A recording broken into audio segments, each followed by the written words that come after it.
Hello everyone, आप सभी का उपासना सोनकर केक में स्वागत है। यहाँ पर मैं चॉकलेट केक बना रही हूँ जो 1 केजी का है और पाउंड में 2 पाउंड का है। लोग यहीं पर कंफ्यूज रहते हैं कि पाउंड और केजी में अंतर क्या है। तो मैं यहाँ अंतर बता रही हूँ। केजी में मतलब हाफ केजी होता है और 2 पाउंड मतलब 1 किलो का 1 केजी होता है। क्योंकि बिगनर्स रहते हैं या जो कस्टमर रहते हैं उनको कन्फ्यूजन रहता है, उन लोग को लगता है कि 1 पाउंड मतलब 1 केजी होता होगा। बट ऐसा नहीं है, 1 पाउंड मतलब हाफ केजी 500 ग्राम होता है और 1 केजी मतलब 1000 ग्राम होता है। और यहाँ पर मैं केक के बारे में बताना चाहूँगी कि यहाँ पर मैं चॉकलेट गनाश ली हूँ जिसको व्हिप क्रीम में मिला रही हूँ। और ये गनाश ठंडा होना चाहिए, बहुत ज़्यादा गर्म नहीं होना चाहिए, वार्म भी नहीं होना चाहिए, ठंडा होना चाहिए तब अच्छे से मिलेगा। अगर ये वार्म नहीं मतलब ठंडा नहीं रहेगा तो क्रीम को पिघलाने लगेगा, क्रीम पिघलने लगेगा। तो मैंने इसे हल्के हाथों से मिक्स किया है और यहाँ पर इसे मैं फ्रिज में रख दूँगी जिससे कि ये थोड़ा स्टेबल हो जाए और जिसमें में अप्लाई करने में कोई दिक्कत ना हो, कोई प्रॉब्लम ना हो। और यहाँ पर मैं केक बोर्ड ले रही हूँ और केक बोर्ड को रखे-रखे उसमें धूल जम जाती है। चाहे कितने भी सेफ्टी से रखो तो वो धूल जम जाती है, तो मैं इसे पोंछ कर रही हूँ और मैं हर टाइम मैं करती हूँ। बट इस टाइम सोचा कि वीडियो में दिखा दूँ, कैप्चर कैप्चर कर लूँ। और यहाँ पर मैं केक को कट कर रही हूँ और ये केक बहुत ज़्यादा गर्म था।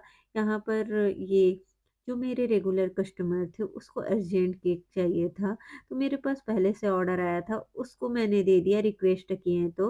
और फिर इसे मैं फटाफट बना रही थी क्योंकि मेरे कस्टमर का 4 घंटे बाद ड्रॉप करने वाले थे और मुझे पता था, बट बहुत ज़्यादा रिक्वेस्ट किए तो मैंने दे दिया क्योंकि वो मेरे रेगुलर थे और बहुत क्लोज थे। जब मैं स्टार्टिंग में बिज़नेस स्टार्ट की थी तो फर्स्ट केक उन्होंने ऑर्डर किया और मेरे पास टाइम था कि दूसरे कस्टमर को मैं बनाकर दे सकूँ, तो मैंने दे दिया। अगर ऐसा पॉसिबल नहीं होता तो मैं नहीं देती और मेरे पास टाइम था और दूसरे कस्टमर को टाइम था तो मैं इसको बनाने में जुट गई क्योंकि दूसरे कस्टमर को आने में टाइम था क्योंकि वो दूर रहने वाले थे, दूसरे गाँव के थे। तो मैंने सोचा कि जब मेरे पास टाइम है और मैं बना सकती हूँ तो क्यों ना इस केक को दे दूँ।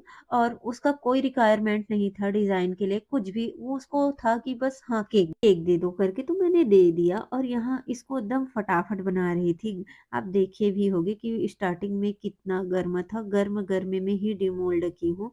उसके बाद मैं इसे कट करके लेयर-लेयर कट करके मैंने थोड़ी देर के लिए पंखे के नीचे रखा, तब कहीं जाकर ठंडा हुआ। आप कभी भी कितना भी अर्जेंट हो, आप जब गर्म रहेगा तो उसमें क्रीम अप्लाई मत करना, नहीं तो क्रीम पूरा पिघलने लगता है और केक उतने अच्छे से नहीं बनता। और यहाँ पर मैं गनाश को ऊपर से भी डाल रही हूँ और क्रीम में भी मिक्स की हूँ, जिससे कि टेस्ट और भी ज़्यादा अच्छा लगता है, इन्हेंस हो जाता है। आप देख सकते हो मैं किस प्रकार की हूँ। और मैं हमेशा जो ऊपर का लेयर रहता है उसको कट करती हूँ ना, तो पहले मैं नीचे भी सोकिंग करती हूँ और ऊपर का भी सोकिंग करती हूँ। और जो बीच में डाली हूँ ना, वो ऊपर का लेयर है, ऊपर का लेयर कट की हूँ मैं। कई लोग इसको ऊपर में ही रखते हैं बट मैं नहीं रखती, मैं हमेशा सेंटर में ही रखती हूँ। अगर आप डोम शेप केक बनाना चाहते हो तो उसको ऊपर में रख सकते हो, बट मेरा जो टेक्निक है, मैं हमेशा मिडिल में ही रखती हूँ उसको। और मैं हमेशा 3 ही लेयर कट करती हूँ क्योंकि जितने भी कस्टमर हैं ना, उसको क्रीम से ज़्यादा ना स्पॉन्ज ज़्यादा पसंद है, तो मैं ऐसा ही करती मेरा हूँ। टेक्निक यही है कि मैं जब क्रम्ब कोटिंग करती हूँ ना, तो साथ में साइड को भी ही क्रम्ब कोटिंग करती हूँ और ऊपर को भी करती हूँ, क्योंकि मुझे अलग से और क्रीम करके क्रम्ब कोटिंग करना पसंद नहीं है, साथ में ही करती हूँ। आप देख सकते हो मैं किस प्रकार करती हूँ। जब ऊपर में क्रीम लगाती हूँ तो जब साइड-साइड निकलता है ना, उसी क्रीम को मैं क्रम्ब कोटिंग कर देती हूँ, दूसरे लेयर को रख के। और यहाँ पर मोस्ट इम्पोर्टेंट है सोकिंग। चाहे आप फ्रेश स्पॉन्ज बेक करो, चाहे आपका पुराना से पुराना भी हो, उसको सोकिंग करना ज़रूरी ही होता है। और आप अगर तुरंत दे रहे हो, अर्जेंट का है, जैसे 1-2 घंटे में काटने वाले हैं, तो वहाँ पर आप ज़्यादा सोकिंग ना करें, कम सोकिंग करें। सोकिंग तो इम्पोर्टेंट है, मोस्ट इम्पोर्टेंट है, बट कम सोकिंग करें। रात में केक बोर्ड को भी क्लीन कर रही हूँ क्योंकि अगर फ्रिज में चले जाता है ना, तो जम जाता है, तो क्लीन नहीं होता, तो ना थोड़ा उबका-उबका टाइप से दिखता है, जैसे पाउडर लगाए रहते हैं उस टाइप से दिखता है, एकदम फिनिशिंग नहीं दिखता। तो मैं साथ में बनाती जाती हूँ केक को और साथ में मैं क्लीनिंग पे भी ध्यान देती हूँ। तो केक बोर्ड को मैं क्लीनिंग करती ही रहती हूँ बीच-बीच पे, आप देख सकते हो। केक बहुत अच्छे से बना ले रहे हो और आपकी केक बोर्ड बिल्कुल भी साफ नहीं है, बिल्कुल भी क्लीन नहीं दिख रहा है, तो उससे भी केक का लुक खराब हो जाता है। तो ये भी मैटर है कि केक बोर्ड को आप क्लीन करके रखें, जिससे कि केक बहुत ही प्यारा और अट्रैक्टिव लगता है। मैं क्रम्ब कोटिंग कर रही हूँ, क्रम्ब कोटिंग करके मैं 10 मिनट के लिए फ्रिज में रख दूँगी। अगर आपके पास टाइम नहीं है, तो भी अगर अर्जेंट में बनाना है, तो आप बिना क्रम्ब कोटिंग किए डायरेक्ट भी आइसिंग कर सकते हो। पहले मैं क्रम्ब कोटिंग नहीं करती थी, डायरेक्ट आइसिंग कर लेती थी क्योंकि पहले उतना नॉलेज नहीं था। बट अगर आप बिगिनर हो, तो क्रम्ब कोटिंग ज़रूर कीजिए। क्रम्ब कोटिंग से जो एक्स्ट्रा जो क्रम्ब रहता है, जो एक्स्ट्रा स्पॉन्ज रहता है ना, वो दब जाता है। तो लास्ट फिनिशिंग देने में लास्ट लास्ट क्रीम अप्लाई करने में कोई दिक्कत नहीं होता और आप इज़िली इसे फिनिशिंग दे सकते हो क्योंकि इसमें बिल्कुल भी क्रम्ब्स नहीं आएँगे, तो आप इज़िली तरीके से इसे फिनिशिंग दे सकते हो। और आप अगर बिगिनर्स हो तो आप पाइपिंग पाइपिंग बैग ही यूज़ करें क्योंकि अगर आप पाइपिंग बैग में क्रीम अप्लाई करते हो ना, तो आपको जितनी क्रीम की नीड है ना, उतना ही क्रीम लगता है। और आप अगर प्रोफेशनल है तो आप पैलेट नाइफ से भी कर सकते हैं। बट मैं सजेस्ट करूँगी जो बिगिनर्स हैं वो पाइपिंग बैग से ही कीजिए क्योंकि आपको लास्ट फिनिशिंग देने में कोई दिक्कत नहीं होता है। ईज़ी तरीके से लास्ट फिनिशिंग हो जाती है और एक्स्ट्रा क्रीम लगता भी नहीं। आपको जितनी ज़रूरत है उतना ही क्रीम लगता है पाइपिंग बैग से। आप देख सकते हो मैं किस प्रकार कर रही हूँ और फिनिशिंग देना बहुत ईज़ी और बहुत ही आसान हो जाता है इस तरीके से करने से।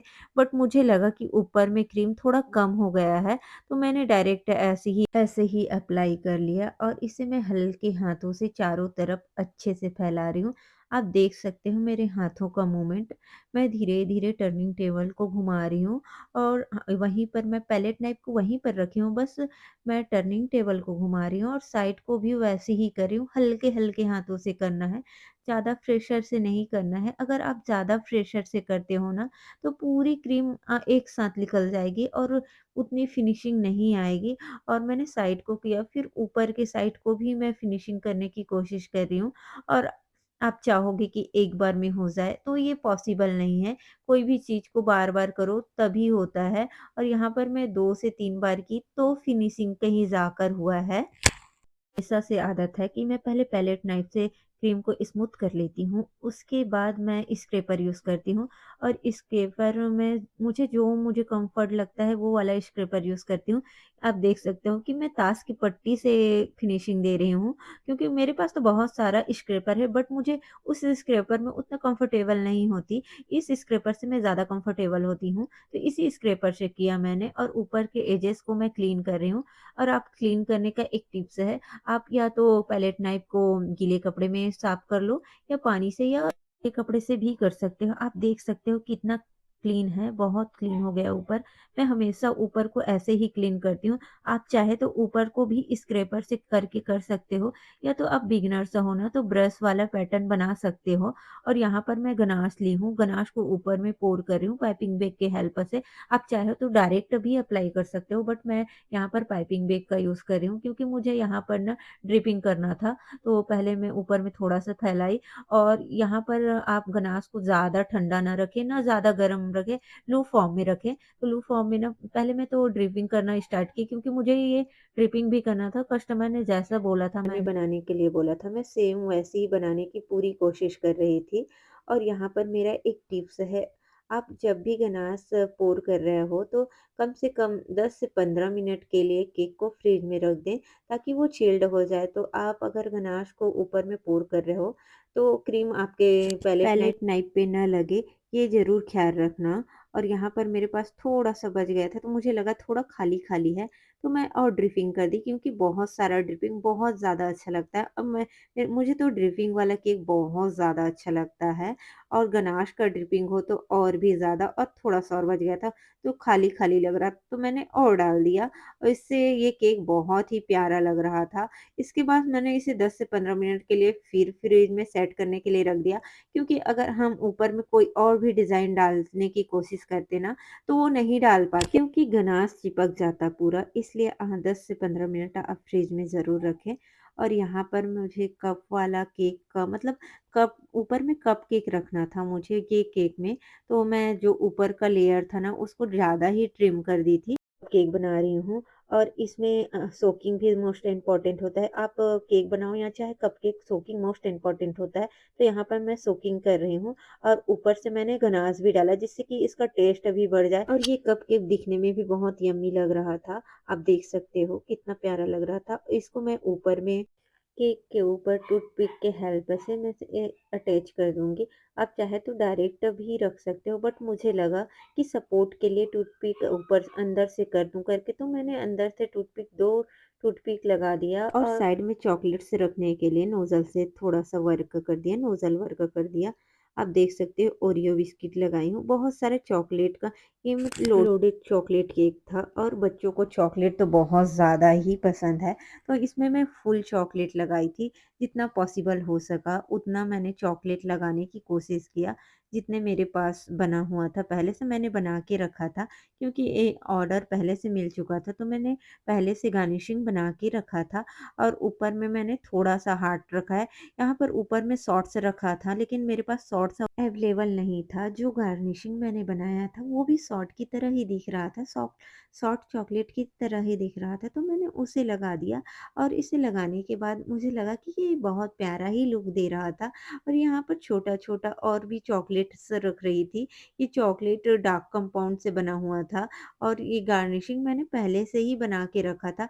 अगर हमें ऐसा ऑर्डर मिलता है ना, तो हम पहले से ही थोड़ी तैयारी करके रख लेते हैं, नहीं तो हमें बहुत सारा काम एक साथ करना पड़ जाता है, बहुत लोड हो जाता है और कई बार तो ऐसा होता है बहुत सारे केक के ऑर्डर एक साथ आ जाते हैं और कई बार तो ऐसा होता है एक दिन में एक भी केक का ऑर्डर नहीं होता और ऐसा हर होम बेकर के साथ होता है, मेरे साथ ही नहीं, हर होम बेकर के साथ होता है। और यहाँ पर मैं गोल्डन बॉल्स ऐड कर रही हूँ। जो कस्टमर ने पिक भेजा था मैं सेम बनाने की पूरी कोशिश किया है, बट यहाँ पर रेफरेंस इमेज मैं नहीं दिखा पाई क्योंकि मैंने रेफरेंस इमेज का कोई फ़ोटो या वीडियो नहीं लिया था। और नेक्स्ट टाइम होगा कि मैं ऐसा करूँगी कि दिखाऊँगी कि मैं सेम बना पाती हूँ कि नहीं, ये चीज़ मैं आप लोग के साथ भी शेयर करूँगी। और यहाँ पर मैंने बर्थडे केक को नीचे में रखा है और फिर केक रखा है और एक बॉक्स बंद करके ऊपर में सेलो टेप से चिपका कर भी रख सकते हो, बट मुझे ये ईज़ी लगता है और कस्टमर को देने से पहले बता देती हूँ। Thank you everyone, thank you.